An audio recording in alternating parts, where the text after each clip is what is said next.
Perseverance. Rabbi, you can turn it on anytime you want to. It's on now? Shabbat Shalom. Shabbat.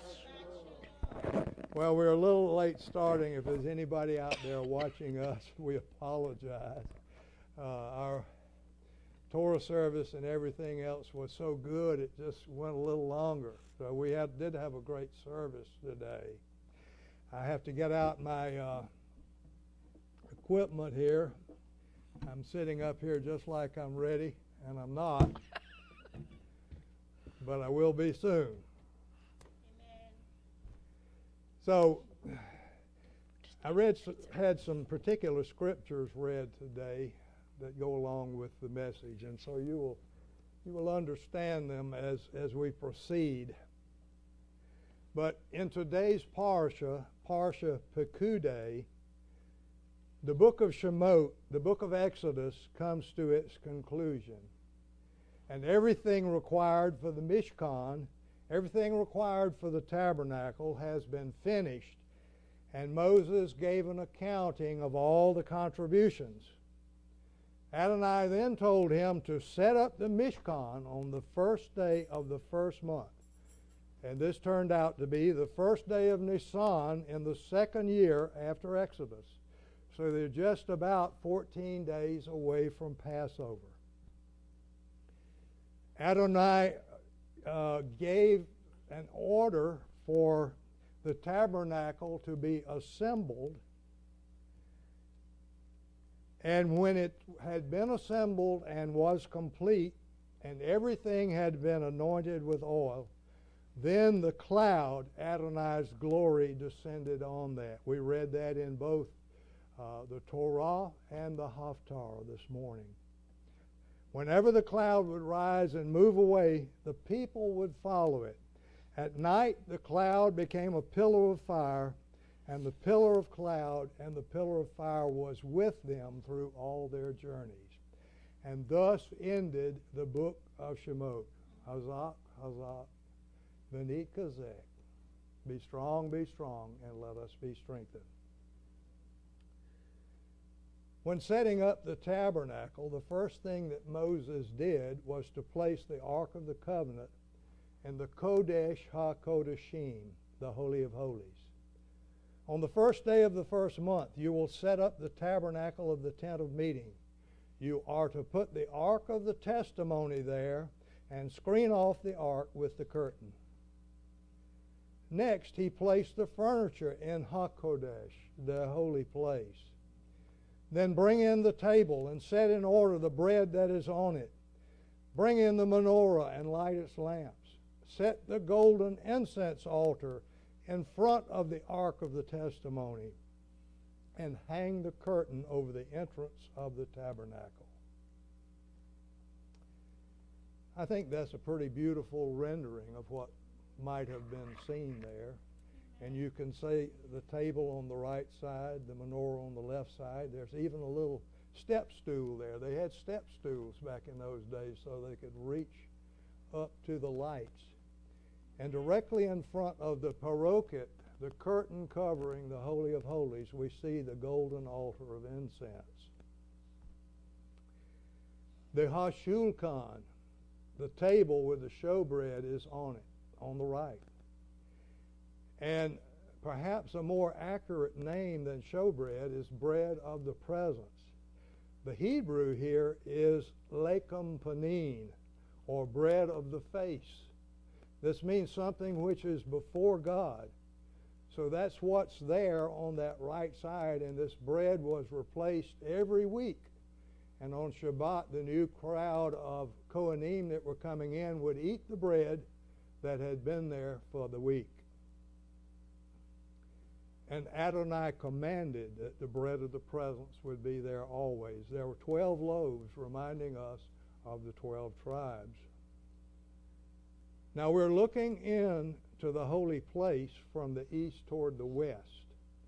The Mizbeach HaZahav, the golden altar of incense, is to the west, and it's directly in front of the paroket, as we said, the curtain. It covers the Holy of Holies. Kohanim came into the holy place twice a day to burn incense to Adonai. And as you may recall, burning incense in that spot right there was the duty of Zechariah, John's father, when the angel Gabriel approached him in the holy place. But what we're focusing on today is the third piece of furniture, the menorah, the 7-branch candlestick. And it is on the north side of the room, and if you look at it, you will see that its branches are oriented east and west. Now, you've probably heard teachings before, and the menorah can symbolize many different things. But we're only going to look at one possibility today, and that comes from Yeshua's own words. He taught in the temple during Hag HaSukkot, the Festival of Tabernacles. And on the 8th day of conclusion, Shemini Atzeret, he said, I am the light of the world. The one who follows me will no longer walk in darkness, but will have the light of life. We know that when he spoke, he was on the temple grounds somewhere. We don't know exactly where. Maybe he was in the court of the women in the temple itself. That's a picture of the court of the women, and it's looking toward a door which goes into the court of the priests. If you want to know exactly how, or roughly how, the temple was laid out, the court of the women was the largest court, and both men and women assembled there. The next door led into the court of Israel, which was for the men of Israel only, but it was a very narrow court, and not very many could go in there. Immediately behind it was a little larger court, which was called the court of the Kohanim, where the Kohanim would assemble as they are ministering, and then we have the holy place, and then the Holy of Holies. So we don't know, but as he spoke, he may have gestured toward the holy place where the menorah was. We don't know that, but as he spoke about himself as the light of the world, he might have.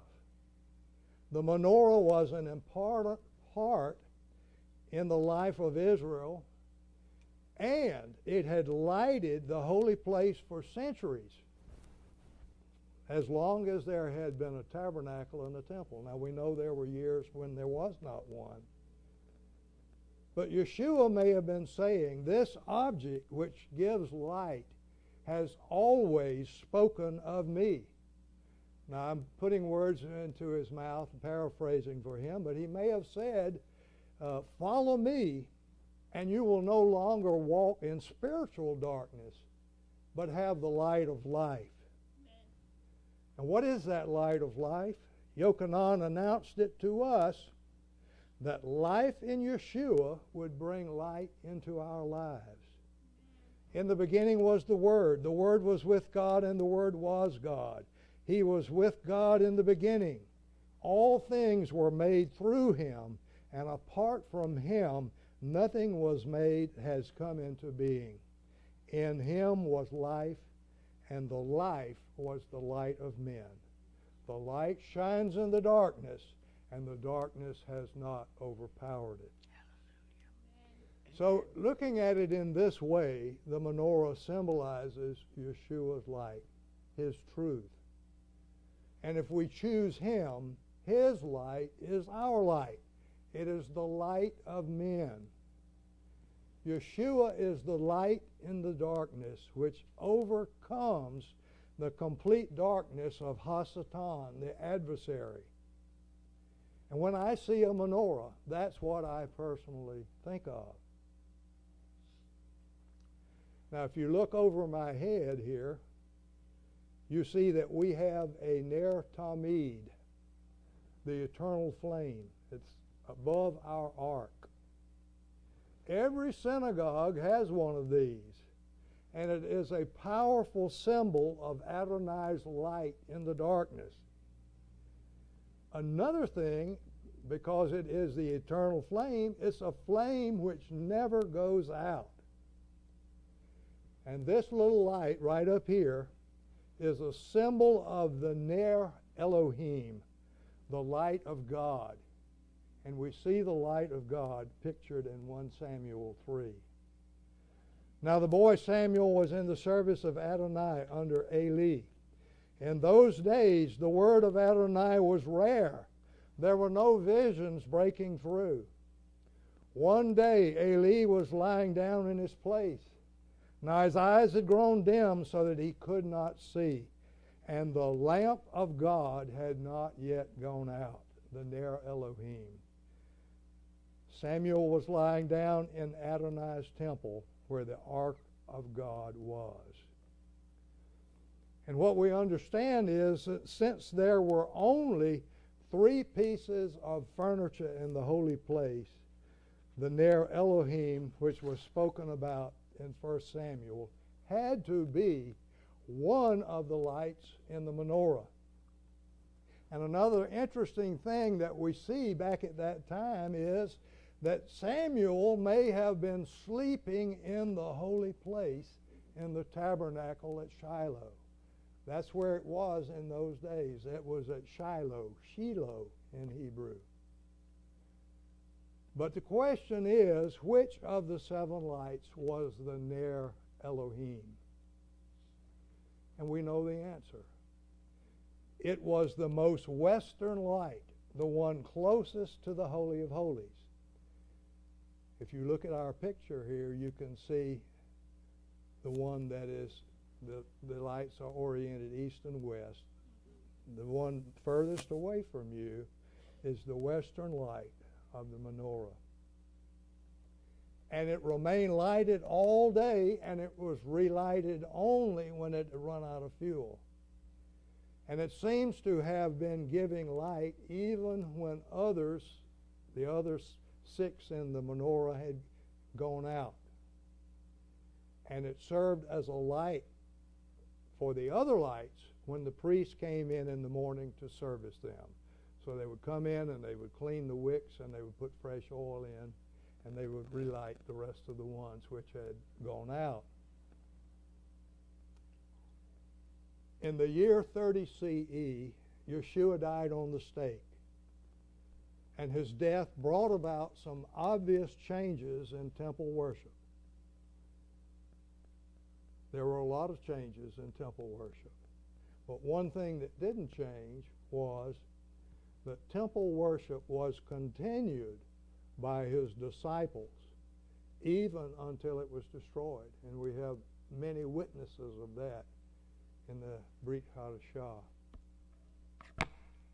Many years later, the Jerusalem Talmud spoke of that time. Quote, 40 years before the destruction of the temple, the western light went out. The crimson thread remained crimson, and the lot for the Lord always came up in the left hand. They would close the gates of the temple by night and get up in the morning to find them wide open. End quote. So the western light which went out was the Ner Elohim, the western light of the menorah. The crimson thread was the cord which was tied onto the horns of the scapegoat, which usually would turn white once the scapegoat was accepted, but during this time the crimson cord always remained crimson. There was a piece that was put on the temple door to match the one on the horns of the scapegoat. The lot to choose the goat to be sacrificed for the sins of the people came up in the high priest's left hand during this time period rather than his right hand as it had for many years before. And the huge temple doors, after being closed at night, would open by themselves. What we see here is that the lot in the high priest's hand and the crimson cord on the scapegoat occurred on Yom Kippur, the Day of Atonement. And this happened for 40 years. The going out of the light and the opening of the doors seems to have occurred every night for 40 years. Rabbi Yochanan ben Zakkai the rabbi who was primarily responsible for reorganizing Jewish worship after the temple was destroyed, was reported to have commented on those four things which happened during the 40 years after Yeshua's sacrificial death. Quote, said Rabban Yochanan ben Zakkai to the temple, O temple, why do you frighten us? We know that you will end up destroyed, end quote. And it was. And it was at the end of that 40-year period. And the western light, the closest to the Holy of Holies, had reportedly remained lighted all night for all the years of the tabernacle and the temple. And it continued to remain lighted all night until the year 30. Then it went out every night for the next 40 years. But now it is lighted eternally in our Ner Tamid, the eternal flame, which reminds us of the light of Yeshua, the western light of the menorah, and the light of His truth for all mankind. Well, we're talking about the menorah today. That's the title of our message. And our message about menorah moves now to the island of Patmos. Yochanan, Yeshua's disciple John, was there. John said, I was in the Ruach on the day of the Lord, and I heard behind me a loud voice like that of a trumpet, saying, write what you see in a scroll and send it to Messiah's 7 communities. In the Spirit, John had a vision of Yeshua with a message for the 7 Messianic congregations in Asia. John said, then I turned to see the voice that was speaking to me, and when I turned, I saw 7 golden Menorot. In the midst of the Menorot, I saw one like a son of man. Well, we all know that Menorot is the plural of menorah, and Yochanan saw before him 7 of them. And he saw one like a son of man, which was a reference to the majestic picture of Yeshua in Daniel 7. I was watching in the night visions, behold, one like a son of man coming with the clouds of heaven. He approached the Ancient of Days and was brought into His presence. Dominion, glory, and sovereignty were given to Him, that all peoples, all nations, and languages should serve Him. His dominion is an everlasting dominion that will never pass away, and His kingdom is one that will not be destroyed. So as we know, Son of Man, it was the name by which Yeshua often referred to Himself. And I think there would have been no doubt in John's mind that this awesome figure before him was Yeshua. He probably didn't exactly look like Yeshua, because you remember after Yeshua rose and His disciples saw Him at one point, they didn't know who He was. They couldn't recognize Him.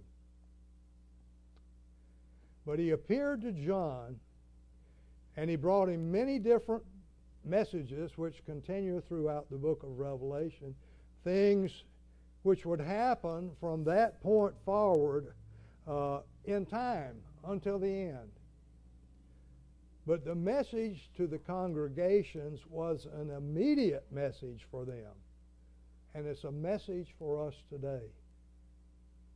Then Yeshua said, as for the mystery of the 7 stars that you saw in my right hand, and the 7 golden Menorot, the 7 stars are the angels of Messiah's 7 communities. And the 7 menorahs are the 7 communities. Now, the mystery of the 7 stars is for another day. We've talked about that before, and we probably will again, but we're focusing on the menorah today. That is what we are emphasizing, because Yeshua used a menorah as a symbol for congregations. And not only that, it was a menorah which could be removed if the congregation didn't live up to their calling. Now I'm going to reach back here and get our menorah.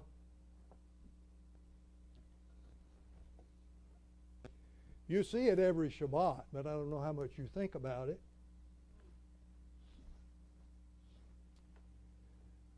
This is the menorah that we have chosen to represent our congregation, and it's been on our bema in one form or another since we became a congregation. I'll put it down right over here. Kind of heavy. But it is similar to the giant menorah outside the Knesset in Israel, in Jerusalem. Several of you in this room have been with us to see that menorah. And it has become the symbol of the modern state of Israel. And in the same way, I believe that our menorah symbolizes our congregation. It symbolizes Beit Shalom in Yeshua's eyes, and that he continues to look today at individual congregations and how they line up with what he has taught all of us. Now we know that as individuals, we have a relationship with him, a personal relationship with Yeshua. But we also have a relationship with him as a congregation. And it's important that we, both as individuals and as a congregation, have a living and growing relationship with Yeshua, and not a lukewarm, complacent relationship as the congregation at Laodicea did. And I would say, as I look out here, we are doing our best to grow spiritually. You are actively participating in our current Messianic life study. And I believe that we're all growing through it. And the tabernacle in today's Parsha gives us a glimpse of the beginning of our relationship with Yeshua and Abba. Then the cloud covered the tent of meeting, and the glory of Adonai filled the tabernacle. Moses was unable to enter into the tent of meeting because the cloud resided there, and the glory of Adonai filled the tabernacle. Moses couldn't enter because initially Adonai's Shekinah filled not just the Holy of Holies, but the whole tabernacle. May that happen to us, Lord. May your glory fall upon us. Later, only the high priest could enter the Holy of Holies, and then only on Yom Kippur. But our Father wants to be with us, and he wants to have a relationship with us.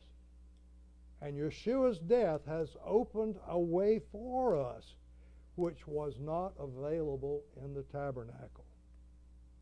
His sacrificial death ripped open the veil covering the Holy of Holies, and it gave us direct access to Adonai. And since there is no longer a tabernacle on earth, where we are on the earth, we have become the tabernacle in which he dwells. Shaul said, or don't you know that your body is a temple of the Ruach HaKodesh, who is in you, whom you have from God, and that you are not your own? The Greek word here is naos.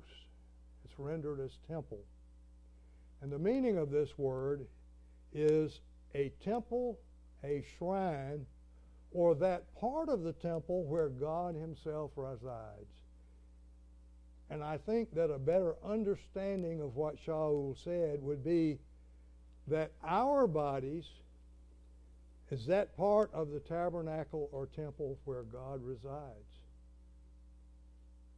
And that place is the sanctuary, the Holy of Holies. The place where God Himself was in the tabernacle and in the temple. Now He dwells in us, but He dwells in a part of us which is separate from sin, which goes on in our bodies. Which one of us does not sin? He dwells in our spirits, which have been perfected in Yeshua. The temple had sin in the outer court where the sacrifices were offered. But the sanctuary, the Holy of Holies, containing the glory of Adonai, could never contain sin. And symbolically and realistically, that's where He dwells in us. The only place where there is no sin. Even as Yeshua resides in our spirits, which have been perfected in Him, He continues to call us to deal with the sin in our bodies and in our lives. And so, that's our message of the menorah for today. The menorah, as a symbol of our congregation, has a message for each one of us.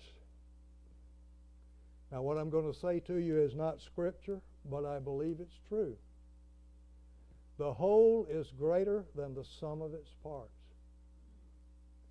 And this means that when you connect more objects together, and in this case, lives which are dedicated to serving Yeshua, something greater emerges.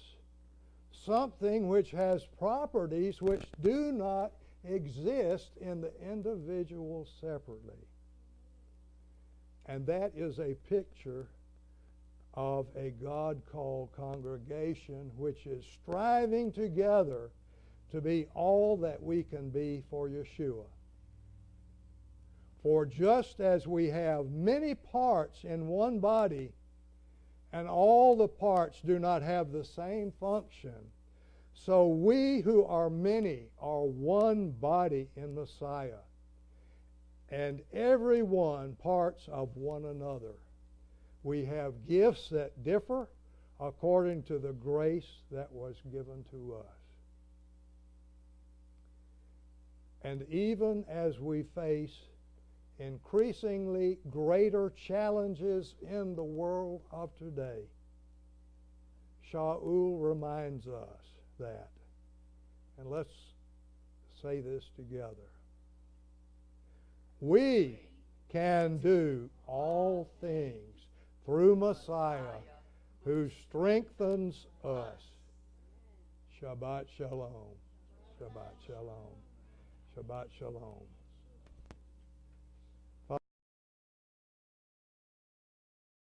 Printed upon our hearts that we may serve you and not sin against you. In Yeshua's name. Amen.